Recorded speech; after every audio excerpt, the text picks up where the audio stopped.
Gold, trusted gold buyers. మీరు తాకట్టు పెట్టిన బంగారాన్ని విడిపించి ఈ రోజు ఉన్న మార్కెట్ ధరకు కొనబడను.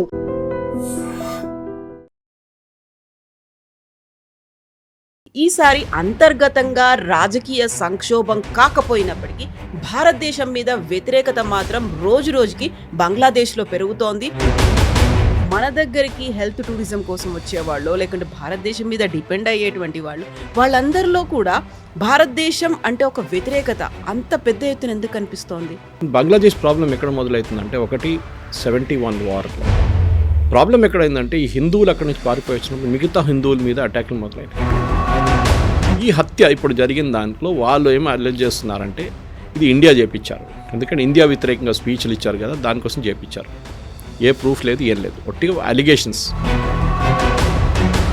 మన దగ్గర ఉన్న ఒక హిందువుని, బంగ్లాదేశ్ హిందువుని తీసుకొని వాడిని చంపి ఉరేసి వాడిని అంటబెట్టడం అనేది ఇట్స్ నాట్ ఎ జోక్. బంగ్లాదేశ్కు పంపించే ప్రయత్నాలు జరుగుతున్నాయి తప్ప అక్కడ ఏమవుతుంది అనే దాని మీద మనం ఎందుకు దాని మీద అంత ఫోకస్ పెట్టలేదు? అది ఆ ఇంటర్నల్గా అవుతుందా, లేకపోతే అక్కడ జరుగుతున్న విషయాన్ని మనం ఎందుకు అని భావిస్తున్నారా? బంగ్లాదేశ్లో పాకిస్తాన్ ఎందుకు వస్తారు అంటే మనల్ని హరాస్ చేయడానికి. వాళ్ళకి బంగ్లాదేశ్ పెద్ద ప్రేమేం లేదు. ఆ మహాత్మా గాంధీ ఫిలాసఫీ పనికిరాదు. ఇక్కడ కొడితే ఈ చంప మీద కొడితే ఈ చంప చూపించండి, అది ఇప్పుడు నా చంప మీద కొట్టే నేను ముఖం మీద కొడతాను అంతే. ఆ పాలసీ ఇండియాలో వస్తుంది. గర్మే గుస్కే మారేంగే.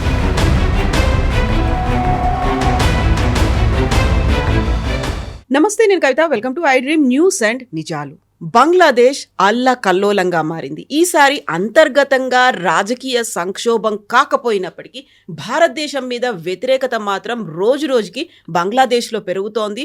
అందులోనూ ప్రధానంగా భారతదేశానికి చెందినటువంటి అంబాసిడర్లు, ఎంబసీల మీద అటాక్తో పాటుగా యాంటీ హిందూ నేషనల్స్ అంటూ వారి మీద కూడా అటాక్స్ అనేవి ఎందుకు జరుగుతున్నాయి? దీంతో పాటుగా 7 సిస్టర్స్గా పిలిచేటువంటి ఈశాన్య రాష్ట్రాలని మా దేశంలో కలుపుకుంటాము అనేటువంటి నినాదాలు కూడా బంగ్లాదేశ్లో యువత ఎందుకని చేస్తున్నారు? మనతో పాటుగా ఉన్నారు సీనియర్ జర్నలిస్ట్ సురేష్ కొచాతిల్ గారు. సార్ నమస్తే. సో బంగ్లాదేశ్ ప్రతిసారి వార్తల్లో ఉంటుంది. ఐదర్ ఇట్ మేబీ అక్కడ జరుగుతున్నటువంటి ఇంటర్నల్గా అటాక్స్ కావచ్చు, హిందువుల మీద గతంలో జరిగాయి, ఆ తర్వాత పాలిటిక్స్ జరిగాయి, ఇంటర్నల్ క్రైసిస్ అనేది జరిగింది, ప్రభుత్వాలు పడిపోయాయి. బట్ ఇప్పుడు సడన్గా భారతదేశం మీద పడ్డారు ఎందుకని? అందులోనూ పర్టికులర్గా మన దగ్గరికి హెల్త్ టూరిజం కోసం వచ్చేవాళ్ళు, లేకుంటే భారతదేశం మీద డిపెండ్ అయ్యేటువంటి వాళ్ళందరిలో కూడా భారతదేశం అంటే ఒక వ్యతిరేకత అంత పెద్ద ఎత్తున ఎందుకు కనిపిస్తోంది? బంగ్లాదేశ్ పాకిస్తాన్ లాగానే ఒక ఫెయిల్డ్ స్టేట్. ఎందుకంటే మనం చూసాం, ముజీబుర్ రెహమాన్ గారిని ఆ రోజు అసాసినేట్ చేసినప్పటి నుంచి బంగ్లాదేశ్ ఒక స్టేబుల్ కంట్రీ కాదు. అప్పుడు దాకా కూడా లేరు వాళ్ళు. అప్పుడు పాకిస్తాన్ హయాంలో వాళ్ళు ఉన్నప్పుడు సరెండర్ చేసిన తర్వాత 71లో ముజీబుర్ రెహమాన్ వచ్చిన తర్వాత మనమే అనుకున్నాం అంటే ఒక స్టేబుల్ కంట్రీ అవుతుంది. వాళ్ళ ఓన్ ఎకనామిక్ పాలసీస్ పెట్టుకుంటారు, వాళ్ళ ఓన్ ఫైనాన్షియల్ సిస్టమ్ తెచ్చుకుంటారు, వాళ్ళు సెల్ఫ్ సఫిషియెంట్ అవుతారు అనుకున్నా. కానీ ఎక్కడ జరగలేదు. ఇప్పుడు కూడా వాళ్ళకి కావాల్సిన ఎలక్ట్రిసిటీలో 15-20% దాకా భారతదేశం నుంచి తీసుకుంటున్నారు. నీళ్ళ కోసం చాలా మట్టుకు మన మీద డిపెండ్ అవుతారు. ఎందుకంటే మన వైపు నుంచి ఫ్లో అయ్యే నీళ్ళు బంగ్లాదేశ్కి వెళ్తుంది. మనం ఆఫ్కోర్స్ దాన్ని ఆపలేము, ఇట్స్ అ న్యాచురల్ ఫ్లో. కానీ ఆపొచ్చు కావాలంటే. పాకిస్తాన్ వైపు మనం చేస్తున్నట్టు చేయొచ్చు అక్కడ కూడా. కానీ బంగ్లాదేశ్ ప్రాబ్లం ఎక్కడ మొదలవుతుందంటే, ఒకటి 71 వార్లో అప్పుడు మన ఇండియన్ ఆర్మీ ముక్తి బాహిని అని చెప్పి ఒక గెరిల్లా ఫోర్స్ని ట్రైన్ చేసాం. శామ్ మనెక్షా గారు దాన్ని లీడ్ చేసిన మంచి ఐడియాని ఫస్ట్ తీసుకొచ్చిన ముక్తి బాహిని. తర్వాత వాళ్ళు ఏం చేశారంటే, వాళ్ళు ఫ్రీడమ్ ఫైటర్స్గా క్వాలిఫై అయ్యి వాళ్ళకి పెన్షన్ ఇవ్వడానికి అప్పుడున్న గవర్నమెంట్, ముజీబుర్ రెహమాన్ గవర్నమెంట్ అంగీకరించారు. కరెక్ట్. ఇప్పుడు మన దగ్గర బ్రిటిష్ వాళ్ళు వ్యతిరేకంగా పోరాటం చేసిన వాళ్ళని మనం ఫ్రీడమ్ ఫైటర్స్ గారు అంగీకరించి వాళ్ళకి పెన్షన్లు ఇస్తున్నారు. ఇప్పుడు కూడా ఇస్తున్నారు, చాలా వాళ్ళ డిపెండెంట్స్కి ఇస్తున్నారు. అక్కడ అది మొదలైంది. అక్కడ ఈ గొడవ అంతా స్టార్ట్ అయింది. మన student protest, so called student protest ఏమైందంటే, వాళ్ళకున్న రిజర్వేషన్ తీసేయాలి, వాళ్ళకి రిజర్వేషన్ ఇవ్వకూడదు. అప్పుడు ఆలోచించండి, మైండ్ సెట్ ఆలోచించండి. అక్కడే మారిపోయింది. ఒక ఇస్లామిక్ మైండ్ సెట్ వచ్చేసింది అక్కడ బంగ్లాదేశ్లో. చాలా మటుకు జమైతే ఇస్లామీ దానికి రెస్పాన్సిబుల్. మన దగ్గర కూడా ఒక జమైతే ఇస్లామీ హింద్ ఉంది, అదే క్యారెక్టర్ అక్కడ కూడా ఉన్నారు వాళ్ళ దగ్గర కూడా. వాళ్ళకేంటంటే భారతదేశం మా మీద ఉన్న ఇన్ఫ్లుయెన్స్, స్పెషల్లీ అక్కడ ఉన్న హిందువులు ముందు 16%, 18% దాకా హిందూస్ ఉండే బంగ్లాదేశ్లో. కానీ over a period of time తగ్గి ఇప్పుడు 4-5%కి వచ్చేసారు. మోదీ గారు CA లా తీసుకొచ్చినప్పుడు చాలామంది వ్యతిరేకించారు భారతదేశంలో, స్పెషల్లీ ఓవైసీ లాంటి వాళ్ళు, కాంగ్రెస్, అఖిలేష్ యాదవ్, కమ్యూనిస్ట్, వీళ్ళందరూ ఎందుకు వ్యతిరేకించారంటే, బంగ్లాదేశ్ నుంచి వచ్చిన ముస్లిమ్స్ కూడా తీసుకోవాలి కదా, పాకిస్తాన్ వైపు నుంచి వచ్చిన ముస్లిమ్స్ కూడా తీసుకోవాలి కదా. ఆలోచించండి, వాళ్ళు అక్కడ ఉండి ఎంత గొడవ చేసినప్పుడు మన దేశంలో వచ్చి ఎంత చేస్తారు వాళ్ళు.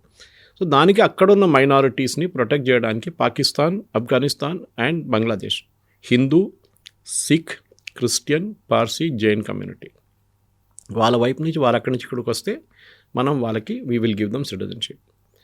అక్కడి నుంచి ఒక పెద్ద కమ్యూనిటీ మన వెస్ట్ బెంగాల్లోనే మోతా కమ్యూనిటీ ఒకటి ఉంది. ఇంతో ఆ మతో కమ్యూనిటీకి చాలామంది ఆల్మోస్ట్ ఇప్పుడు 50 లక్షలు ఉందంటారు, కొంతమంది 1 కోటి మంది ఉందంటున్నారు. మన ఎగ్జాక్ట్ నెంబర్ మనకు తెలియదు. వాళ్ళకి ఇప్పుడు సిటిజన్షిప్ ఇష్యూ చేయడం మొదలుపెట్టారు. ప్రాబ్లం ఎక్కడైందంటే ఈ హిందువులు అక్కడి నుంచి పారిపోయి వచ్చినప్పుడు మిగతా హిందువుల మీద అటాక్లు మొదలైనవి. మనకు కొన్ని శక్తిపీఠలు బంగ్లాదేశ్లో ఉన్నాయి మనకి. ఈవెన్ ఆ శక్తిపీఠల మీద దాడి చేయడం, దుర్గా ఐడల్స్ మీద దాడి చేయడం మనం చూసాం, చాలా మటుకు జరిగింది. లాస్ట్ 2-3 ఇయర్స్లో ఇది జరుగుతుంది కంటిన్యూస్గా. ఎప్పుడు దాకా అక్కడ షేక్ హసీనా ఉందో అప్పుడు దాకా ఆమె ఒక డిక్టటోరియల్గా రూల్ చేస్తుంది, దాంట్లో డౌట్ లేదు, కరెక్ట్. ఎందుకంటే అట్లాంటి దేశం నడిపించాలంటే you should be a dictator. డెమోక్రసీతో నడవదు. ఇప్పుడు చూస్తున్నాం కదా మనం, ఒక పవర్లెస్ యూసుఫ్ ఆయన ఉన్నారు, ఆయన ఏం చేయలేకపోతున్నాడు. కేర్ టేకర్ ప్రైమ్ మినిస్టర్ అని కూడా చెప్పట్లేదు, కేర్ టేకర్ లీడర్ లాగా నడిపిస్తున్నారు ఆయన. Mohammad is not able to control anything, nothing. ఇంకోటి ఏంటంటే బంగ్లాదేశ్ ఆర్మీ పాకిస్తాన్ ఆర్మీ లాగా కాదు, దే ఆర్ మోర్ అపొలిటికల్. మన ఆర్మీ లాగానే వాళ్ళు ఎక్కువ పాలిటిక్స్లో వాళ్ళు తల చూస్తారు, కానీ ఎక్స్ట్రీమ్కి వచ్చేస్తే డెఫినెట్లీ దే విల్ ఇంటర్ఫియర్. ఇప్పుడు అక్కడ 2 పొలిటికల్ ఫోర్సెస్ ఉన్నాయి బంగ్లాదేశ్లో, మనకు తెలిసిన దానికి. ఒకటి ఖలీదా జియా వాళ్ళ party BNP, Bangladesh Nationalist Party. Sheikh Hasina వాళ్ళ అవామీ లీగ్. ఎప్పుడు వీళ్ళు నడిమిట్లోనే పోటీ నడుస్తుంది. చిన్న చిన్న పార్టీలు ఉన్నారు మన దగ్గర ఉన్నట్టు, కానీ డైరెక్ట్ ఫైట్ ఉంటాయి వీళ్ళకు. కానీ లాస్ట్ 10-15 సంవత్సరాల్లో ఖలీదా జియా పక్కన జరిపోయి మొత్తం Sheikh Hasina became a absolute ruler. సరే, ఆమె కూడా తప్పులు చేసింది లేదంటే, కానీ ఇది ప్రాబ్లమ్ వాజ్ దిస్. మీరు ఒక జమాతే ఇస్లామీ లాంటి గ్రూప్ని కంట్రోల్ చేయాలంటే you should be an absolute dictator. తీసుకెళ్ళి జైల్లో వేయాల్సిందే. కోర్టులో అపియరెన్స్ కూడా కనిపించకూడదు, అట్లా చేయాలి. ఎందుకంటే కోర్టు రాగానే వాళ్ళకి బెయిల్ వచ్చేస్తుంది. కోర్టులో కూడా వాళ్ళని ప్రెజెంట్ చేయకూడదు. ఇట్లా చేశారు ఆమె చాలా మటుకు. పోలీస్ ఫైరింగ్ జరిగినాయి, అన్నీ జరిగినాయి.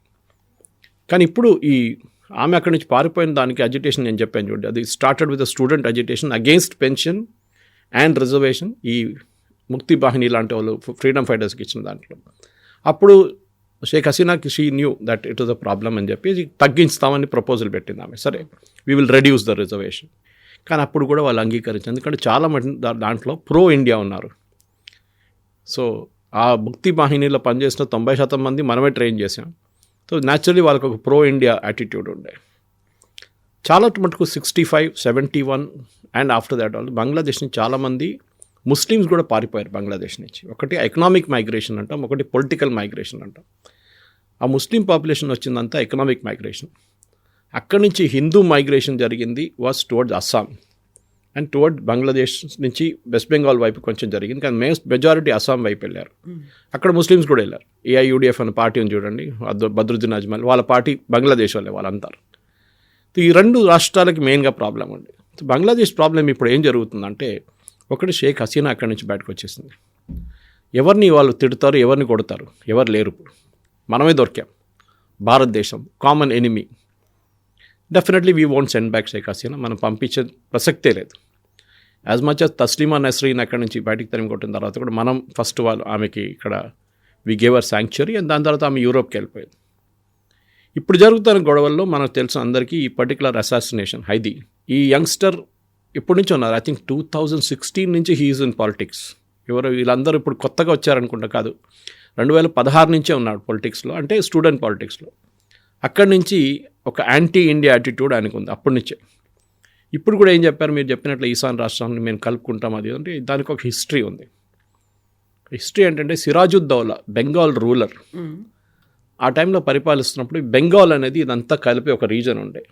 నార్త్ ఈస్ట్ అంటే మొత్తం నార్త్ ఈస్ట్ కాదు, ఎందుకంటే అక్కడ నాగా ట్రైబ్స్, కుకీ ట్రైబ్స్ వీళ్ళందరూ అప్పటి నుంచే ఉన్నారు, మీజోస్ ఉన్నారు. కానీ ఒక చిన్న పోర్షన్ బంగ్లాదేశ్ వైపు నుంచి అటువైపు నార్త్ ఈస్ట్లో కూడా was a part of Bengal.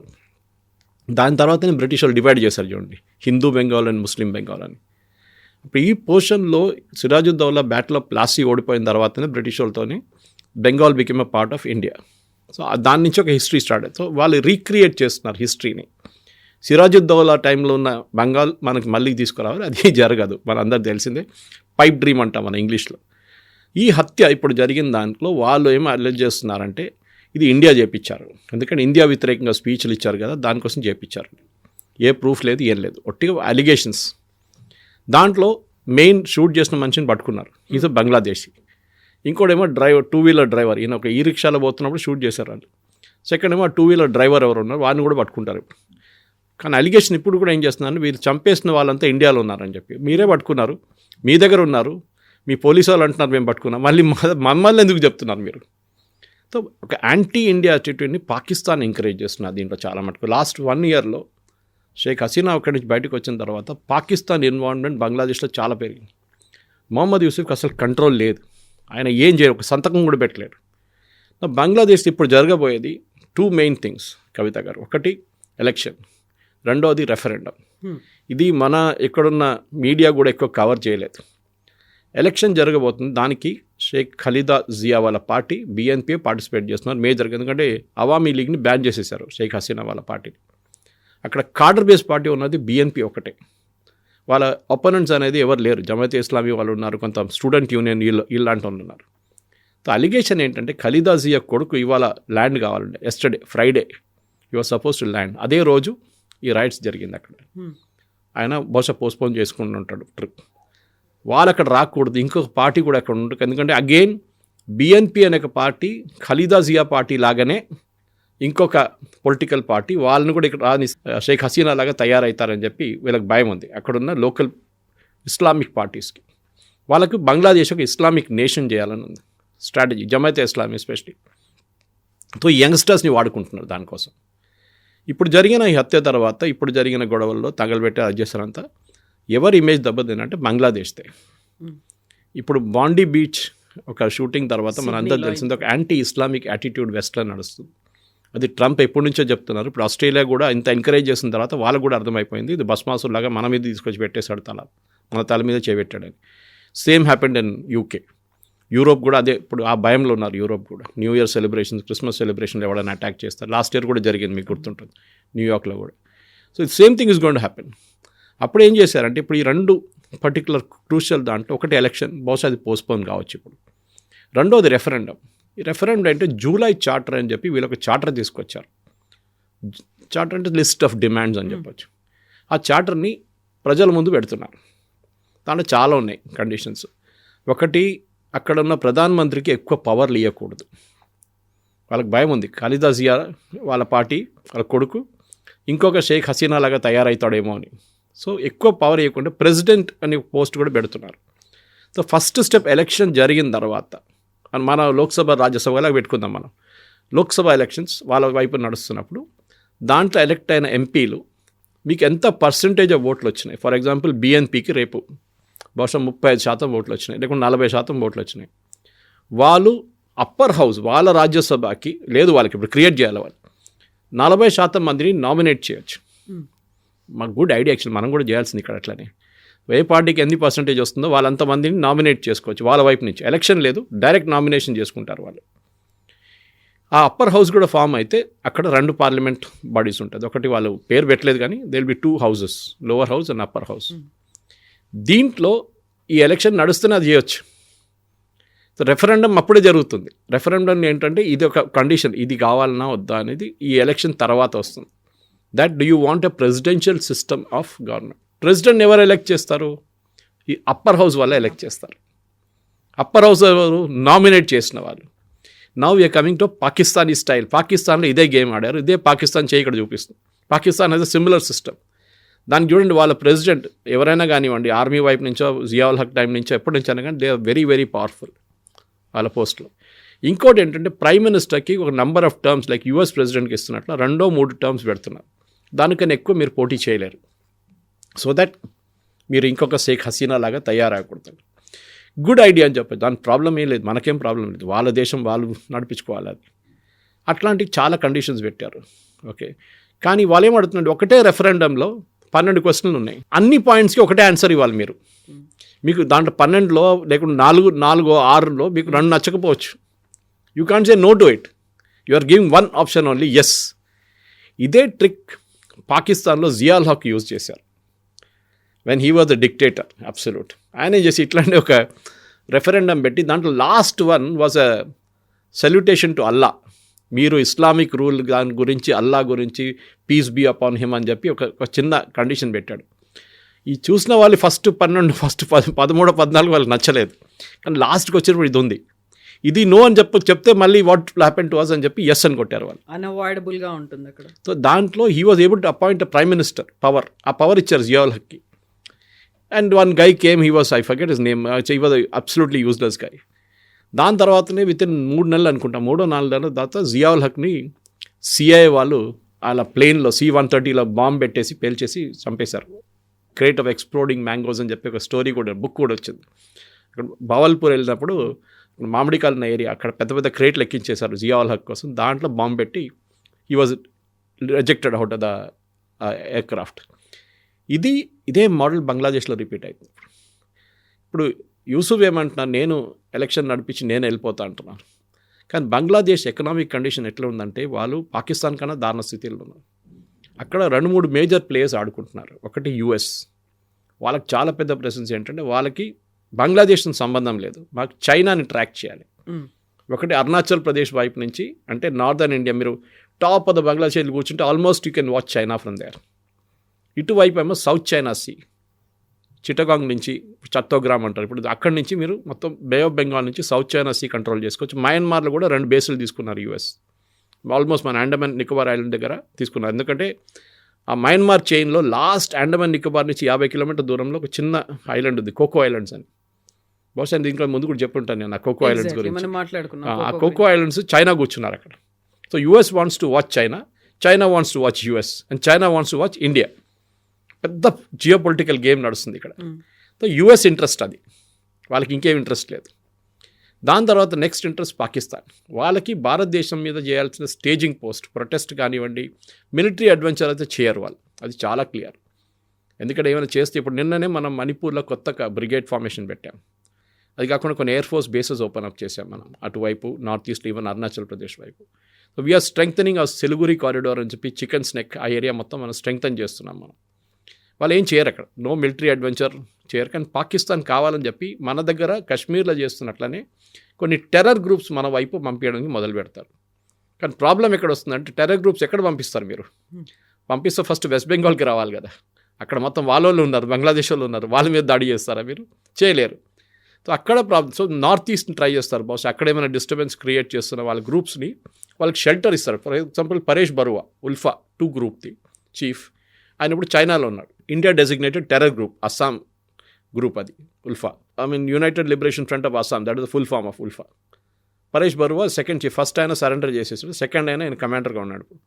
ఆయన ఇప్పుడు చైనాలో ఉన్నారు. పాకిస్తాన్ ఆర్మీ ఏమో చైనా నుంచి ఆయన తీసుకొచ్చి బంగ్లాదేశ్లో పెడదాం అనుకుంటున్నారు, so that you can start attacking from here. కానీ మనం ఊరుకోం, we will hit him back, that for sure. అది కాకుండా మిజోరాంలో ఉన్న కొన్ని చిన్న చిన్న ఇన్సర్జెంట్ గ్రూప్స్ కానివ్వండి, మణిపూర్లోని కొన్ని ఇన్సర్జెంట్ గ్రూప్స్, అట్లనే ఈవెన్ నాగాలాండ్ వైపు ఉన్న గ్రూప్స్, వీళ్ళందరికీ షెల్టర్ బంగ్లాదేశ్లో ఇవ్వడానికి ప్లాన్ చేస్తున్నారు వీళ్ళు. ఇది జరిగితే it be very bad for India. కానీ మనం దానికి కూడా మనకు దగ్గర ప్లాన్స్ ఉన్నాయి. యాక్షన్ ఏ కాకుండా ప్లాన్ బి కూడా వర్క్ అవుతుంది మన దగ్గర. ఇది ఓవరాల్ పిక్చర్ చూస్తే కవిత గారు, ఇది ఈ రైట్స్, ఇప్పుడు జరుగుతున్న ప్రొటెస్ట్, అండ్ దాంతోపాటు తర్వాత జరిగే ఎలక్షన్ అండ్ రెఫరెండంలో ఇదన్నీ ఒకటి తర్వాత ఒకటి బంగ్లాదేశ్ ట్రై చేస్తున్నారు. సో కంటిన్యూస్గా లూప్ లైన్లో ఉన్నాయి అవన్నీ అన్నీ. కానీ మన వైపు నుంచి వీఆర్ ప్రోయాక్టివ్, మనం బయట ఎక్కువ మాట్లాడము. అజిత్ దోవల్ గారు కానివ్వండి, రా కానివ్వండి, ప్రధానమంత్రి మోదీ కానివ్వండి, రాజ్నాథ్ సింగ్ కానివ్వండి, అమిత్ షా గారు, they will not talk about what you are doing. చేయకూడదు కూడా. మనం ఏం చేయాలో మనం సైలెంట్లీ చేసుకోవాలి. ఓకే, ఎందుకంటే పాకిస్తాన్ స్ట్రాటజీ మనకు తెలుసు ఎప్పటి నుంచో. అది జియావుల్ హక్ టైం నుంచే చెప్పుకుంటూ వస్తున్నారు, భుట్టో రిపీట్ చేశారు, we will bleed India with 1000 cuts. So the same 1000 cuts can now come from Bangladesh. అది మనం ఆపాల్సింది first of all. Paresh Barua వస్తే పరేష్ బరువాని ఫినిష్ చేసేసేయండి, kill him in Bangladesh, no problem. అట్లా కాకుండా ఏ టెర్రరిస్ట్ గ్రూప్ వచ్చి బంగ్లాదేశ్లో కూర్చొని వాళ్ళని కూడా ఫినిష్ చేశాం. ఎందుకంటే మనం మయన్మార్ ఫస్ట్ సర్జికల్ స్ట్రైక్ మనం చేసిన మయన్మార్ వైపు చేసాం, బిఫోర్ వీ డిడ్ ఉరీ. మనం మయన్మార్ వైపు ఆ మూవీలో కూడా చూపిస్తారు, first section is 1 terrorist strike on 1 camp in Myanmar. మనం ఇప్పుడు కూడా అదే చేయాల్సింది. మన మిలిటరీ ప్రెజెన్స్ నార్త్ ఈస్ట్లో మనం పెంచుకోవాల్సిన టైం వచ్చేసింది ఇప్పుడు. మనం బిపిన్ రావత్ జనరల్ బిపిన్ అప్పుడు చెప్పారు that we are fighting a 2.5 front war అని చెప్పారు, CDS ఆయన బతుకున్నప్పుడు చెప్పారు. అంటే Pakistan, China and Naxalites, urban Naxalites rule rule, same thing. So 2.5 front war. Now we are fighting a 2.5 front war again, but Naxalites ఇప్పుడు లేరు, వాళ్ళ బదులు బంగ్లాదేశ్ వచ్చేసారు. So we have to fight this war. దీంట్లో ఇంకేం ఆప్షన్ లేదు మనకి.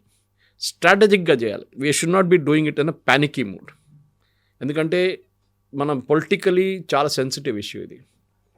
వాళ్ళేమంటున్నా అంటే బంగ్లాదేశ్ వైపు నుంచి, ఎస్పెషలీ దిస్ గాయ్ హైదీ, ఇండియాస్ హెగమనీ మనం ఆపాలి అంటే బిగ్ బ్రదర్ యాటిట్యూడ్ మనకు. We are a big brother, doubt ఏంటి బాస్. మేము బంగ్లాదేశ్, నేపాల్, భూటాన్ కాదు కదా. We are a big nation. We are nuclear power, satellite, మనకు అన్ని పవర్స్ ఉన్నాయి మనకి. We will use everything possible మన దగ్గర ఉన్నది. అది కాకుండా 3rd largest, 4th largest economy, 2nd largest army in the world, మనం ఎందుకు వాడుకోదు? వీ విల్ యూజ్ ఇట్, దాంట్లో డౌట్ లేదు. నెక్స్ట్ ఏంటంటే మన బిగ్ బ్రదర్ యాటిట్యూడ్, మనం ఇండియా మీద డిపెండ్ కాకూడదు. గ్రేట్, మీరు స్టార్టింగ్లో చెప్పారు చూడండి, మెడికల్ వీసాస్. కవిత గారు, నేను ఈ సెక్టర్లో ఉన్నప్పుడు కూడా చూశాను. బంగ్లాదేశ్ ఆ టైంలో, ఐమ్ టాకింగ్ ఆఫ్ 2008, 2009 నుంచి ఆ టైంలో, ఆ పీరియడ్లో బంగ్లాదేశ్ నుంచి మెడికల్ వీసాస్ మ్యాక్సిమం వస్తారు మన వైపు ట్రీట్మెంట్ కోసం. అది హార్ట్ సర్జరీస్ ఉండొచ్చు, మిగతా ప్రొసీజర్స్ ఉండొచ్చు. వీళ్ళందరూ చెన్నైకి వెళ్తుండే, అక్కడున్న కొన్ని హాస్పిటల్స్, అపోలో లాంటి హాస్పిటల్స్. తర్వాత వాళ్ళు towards other Indian hospitals also వాళ్ళు మూవ్ చేయడం మొదలుపెట్టారు. అంటే వాళ్ళ దగ్గర మెడికల్ ఫెసిలిటీ అంత తక్కువ ఉందన్నమాట, అబిస్మల్ ఫెసిలిటీస్. సో ఆ పరిస్థితుల్లో మనం ఇప్పుడు మెడికల్ వీసాస్ ఎందుకు ఇవ్వాలి? చాలామంది అంటారు, మన దగ్గర ఉన్న హ్యూమన్ రైట్స్ వాళ్ళు అంటారు, అది కాదు కదా, ఒక చిన్న పిల్ల, చిన్న పాప, ఆమెకి heart surgery. We have sympathy, definitely we have sympathy with them. But ఇట్లాంటి మన దగ్గర ఉన్న ఒక హిందువుని, బంగ్లాదేశ్ హిందువుని తీసుకొని వాడిని చంపి, ఉరేసి, వాడిని అంటబెట్టడం అనేది it's not a joke. We have to counter it. Second part, మన బంగ్లాదేశ్ నుంచి వీసా ఇవ్వడం బంద్ చేసేసారు total. What ever care, medical, education, tourism, ఏదైనా కానివ్వండి, నో వీసాస్ ఫర్ బంగ్లాదేశీస్. మనం కూడా అటువైపు వెళ్ళడం ఎంకరేజ్ చేయకూడదు, ఎందుకంటే చాలా dangerous situation. Next what we should do is, we should slowly బంగ్లాదేశ్ని స్ట్రాంగులేట్ చేయాలి. ఎకనామిక్లీ ఆల్రెడీ చేస్తున్నాం మనం. ఫర్ ఎగ్జాంపుల్ జూట్, వాళ్ళు అన్నిటికంటే పెద్ద ఎక్స్పోర్ట్ జూట్ కొంచెం రా మెటీరియల్ మన దగ్గర నుంచి వెళ్తుంది, వాళ్ళకి తయారు చేసి మనకే అమ్ముతారు మళ్ళీ. అది మనం బంద్ చేసేసాం మొత్తం, ఆ కారిడారే క్లోజ్ చేసేసాం మనం. మూడోది పవర్ సప్లై. అదానీ వాళ్ళ కంపెనీ బంగ్లాదేశ్ కోసం స్పెషల్ ఒక పవర్ ప్రాజెక్ట్ కట్టారు యూపీలో. I think UP or was it Bihar, I don't know, UP అనుకుంటా. అక్కడి నుంచి వాళ్ళకి ఎక్స్క్లూజివ్ ఆ ప్లాంట్ బంగ్లాదేశ్ పవర్ సప్లై చేస్తుంది. 12-14% బంగ్లాదేశ్ పవర్ ఒక్కట ప్లాంట్ సప్లై చేస్తుంది. డబ్బులు చాలా ఇవ్వాలి, ఇంకా 500 మిలియన్ అంత పేమెంట్ చేయాలి, చేయలేదు వాళ్ళు. ఇంకా యూనిట్ ఛార్జ్ చాలా ఎక్కువ ఉంది, 12 రూపాయలు తీసుకుంటున్నారు పర్ యూనిట్ అని చెప్పి గొడవ నడుస్తుంది. షేక్ హసీనా టైంలో సైన్ చేసిన అగ్రిమెంట్తో కట్టారు అది. గవర్నమెంట్ ఆఫ్ ఇండియా ఒక పని చేయొచ్చు, they can either buy that plant from Adani, or Adani దగ్గర ఇండియాకి సప్లై చేయమనండి, సబ్సిడీ పెట్టి యూనిట్ కాస్ట్ తగ్గించి ఇక్కడ అమ్మనండి. ఎందుకంటే ఎన్టీపీసీ వాళ్ళు కానీ వాళ్ళు మిగతా వాళ్ళు 3 రూపాయలు 4 రూపాయలు యూనిట్కి అమ్ముతారు. కానీ బంగ్లాదేశ్ కరెన్సీ వాల్యూ చూసి వాళ్ళు 10 రూపాయలకి అమ్ముతున్నారు అక్కడ. సో ఇండియన్ కరెన్సీలో తగ్గొచ్చు. అది చేస్తే ఇమ్మీడియట్గా బంగ్లాదేశ్లో పవర్ కట్లు మొదలవుతాయి రేపు. At the same time Adani should not suffer a loss. అది మనం చూసుకోవాలి. వాళ్ళ బ్యాలెన్స్ ఆఫ్ పేమెంట్స్ ఎంత ఉందో, వాళ్ళు అక్కడి నుంచి ఎంత తెచ్చుకోవాలో అది మనం ముందుకు తెచ్చుకోవాలి. One of the biggest exports of Bangladesh to India is hilsa fish, especially speciality among Bengalis. ఇప్పుడు నేను కొన్ని నెలల ముందు చదివాను, now most of the hilsa fish Gujarat నుంచి వస్తుందంట. వెజిటేరియన్ స్టేట్ గుజరాత్, అక్కడి నుంచి చాలా మటుకు కల్కటా వైపు వస్తుందంట. అది కూడా మనం ఎక్కడైనా బంగ్లాదేశ్ నుంచి వాళ్ళకి ఏ ఎకనామిక్ ఆపర్చునిటీ లేకుండా చేయాల్సిన పని ఇది. This only language they know. ఎందుకంటే ఈ స్టూడెంట్ ప్రొటెస్ట్ అనేది అంతా completely it is either CIA or మన వైపు నుంచి జార్జ్ సోరోస్ వాళ్ళ గ్యాంగ్ స్పాన్సర్ చేస్తున్నారు. We should not stand up to this nonsense. వీళ్ళ దుకాణం బంద్ చేయాలి. అది మన మెయిన్ స్ట్రాటజీ. బట్ దీని మీద అంత పెద్ద ఫోకస్ సెంట్రల్ గవర్నమెంట్ పెట్టట్లేదు కదా. అందులోనూ పర్టికులర్గా ఎస్ఐఆర్ తీసుకొచ్చిన తర్వాత వెస్ట్ బెంగాల్లో ఉన్నటువంటి వాళ్ళని బంగ్లాదేశ్కు పంపించే ప్రయత్నాలు జరుగుతున్నాయి తప్ప అక్కడ ఏమవుతుంది అనే దాని మీద మనం ఎందుకు దాని మీద అంత ఫోకస్ పెట్టలేదు? అది ఆ ఇంటర్నల్గా అవుతుందా, లేకపోతే అక్కడ జరుగుతున్న విషయాన్ని మనం ఎందుకు అని భావిస్తున్నారా? మనం చేస్తున్నాం కానీ ఓపెన్ ఫోరంలో మాట్లాడలేం. There will be a lot of things happening. నాకు కూడా చాలా లిమిటెడ్ నాలెడ్జ్ ఉంటుంది దాని గురించి. అజిత్ దోవల్ గారు ఏం చేస్తున్నారు అజిత్ దోవల్ గారికి తెలుసు. నేను దీనికన్నా ముందు కూడా చెప్పాను చూడండి, మోదీ గారు ఏం ప్లాన్ చేస్తున్నారు విత్ ద ఇండియన్ టీమ్ మనకు తెలియదు. అక్కడ మన సింపథైజర్స్ ఉన్నారు. బంగ్లాదేశ్ని ఎకనామికలీ స్ట్రాంగులేట్ ఎట్లా చేయాలి, బంగ్లాదేశ్ వైపు వచ్చిన క్రూడ్ ఆయిల్ని ఎట్లా ఆపొచ్చు రేపు కావాలంటే, లేకుంటే బంగ్లాదేశ్ కావాల్సిన నీళ్ళు supply, water supply, can we stop it, దాన్ని చేయొచ్చు. We can do a lot of thing Bangladesh వైపు. మన యూనియన్ గవర్నమెంట్ కూడా చేయట్లేదని కాదు, కానీ వాళ్ళు పబ్లిక్లీ చెప్పారు. ఎందుకంటే పెద్ద ఇష్యూ అయిపోతుంది. ఓపెన్గా చెప్పారనుకుంటారు ఇప్పుడు మీ వాటర్ ఆపేస్తామంటే ఎట్లా ఆపుతాం? మనం డ్యామ్ లేవు ఏం లేవు అక్కడ ఆపడానికి. బ్రహ్మపుత్ర అక్కడి నుంచి వస్తుంది, హూగ్లీ ఇక్కడి నుంచి వస్తుంది, గంగా వచ్చి అక్కడ then it becomes a part of into the Bangladesh ecosystem. కానీ మనం చాలా చేయవచ్చు, చేస్తున్నాం కూడా, బహుశా చేస్తున్నాం.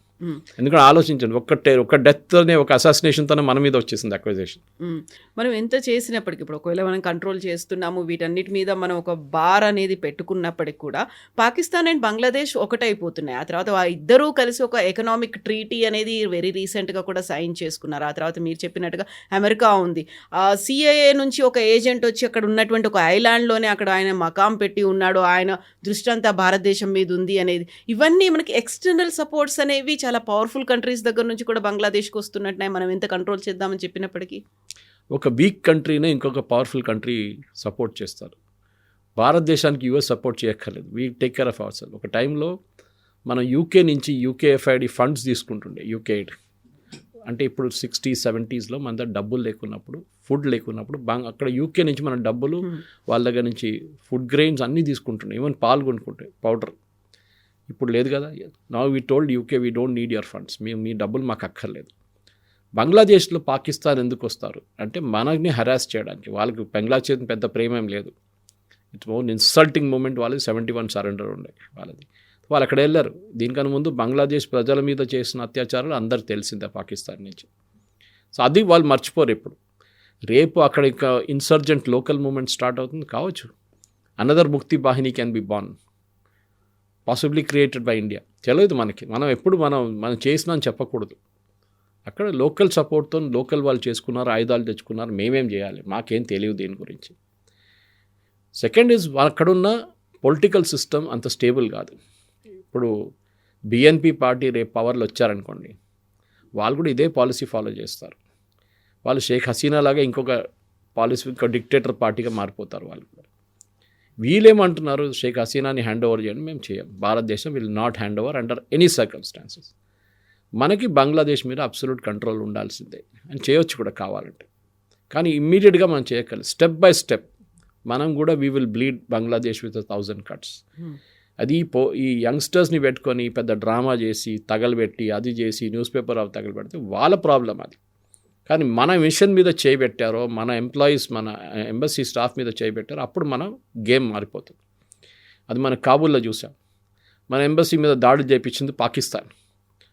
అప్పుడున్న అల్ఖైదా గ్రూప్స్, కొంత గ్రూప్స్ని యూజ్ చేసి మన కాబూల్లో ఉన్న మన ఇండియన్ ఎంబసీ మీద దాడి చేశారు. 2-3 చనిపోయారు అటాక్లో, ఇంక్లూడింగ్ CISF కానిస్టేబుల్. మనం ఏం చేసాం, అదే రిటర్న్ ఫేవర్ వాళ్ళకి ఇచ్చాం పాకిస్తాన్కి. పాకిస్తాన్ ఎంబసీ మీద దాడి చేయించాం మనం. Of course no will not talk about it, but చేశారు. ఎవరు చేశారు మాకు తెలియదండి, ఎవరో చేశారు. లోకల్ వాళ్ళు వచ్చి సూసైడ్ బాంబింగ్ చేశారు మీ మీద. ఆ రోజు పాకిస్తాన్ గేమ్ బంద్ చేసేసారు కాబూల్లో. మన మీద దాడి లేదు, ఎందుకంటే పిట్టుకో మా మీద కొడితే మేము మిమ్మల్ని కొడతాం, అంతే సింపుల్. ఆ మహాత్మా గాంధీ ఫిలాసఫీ ఇప్పుడు పనికిరాదు. ఇక్కడ కొడితే ఈ చంప మీద కొడితే ఈ చంప చూపించండి. అది ఇప్పుడు నా చంప మీద కొట్టే నేను ముఖం మీద కొడతాను, అంతే. ఆ పాలసీ ఇండియా వస్తుంది, గర్మే గుస్కే మారేంగే. ఆ పాలసీని మనం ఫాలో చేస్తున్నాం ఇప్పుడు. సో బంగ్లాదేశ్ కూడా అంతే. ఇది ఒక పెద్ద హైప్ నడుస్తుంది లాస్ట్ 2 రోజుల నుంచి, ఈ తగలబెట్టడము, ఇమేజెస్ అంతా చూడండి. ఇప్పుడు ఇది ఇట్లా కంటిన్యూ అయితే I will not be surprised, రేపు బంగ్లాదేశ్ ఆర్మీ కూడా టేక్ ఓవర్ చేసుకోవచ్చు. ఐడియల్ ఆపర్చునిటీ వాళ్ళకి, and we should encourage it.